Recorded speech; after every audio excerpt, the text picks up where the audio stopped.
Hi everyone, my name is Veronique Lengelle. I'm a dual Microsoft MVP and one of the maintainers for the PNP PowerShell module. In this video, we're going to get you started with Microsoft Teams private channels. Let's go.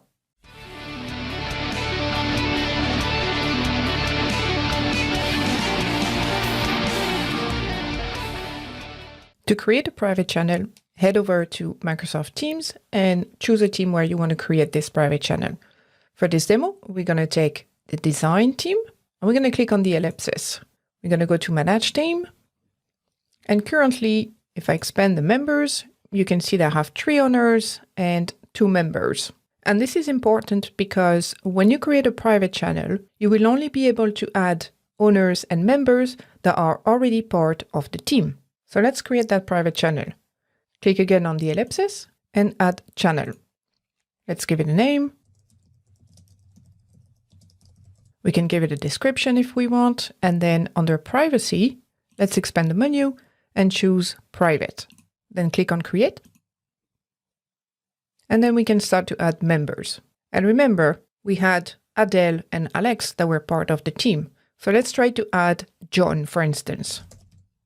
So I know that John Smith is currently in my tenant, but I cannot add him as a member. Now let's try to add Alex. And I can find Alex and add him as a member.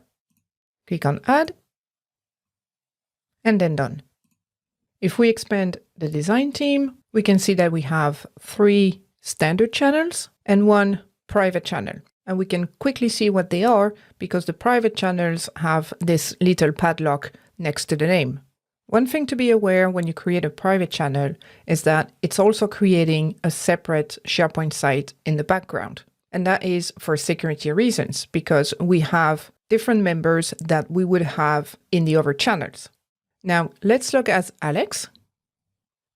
And Alex has a new notification saying that he's been added in a private channel. And if we go into Teams, expand the design team, and indeed, we can see the private channel.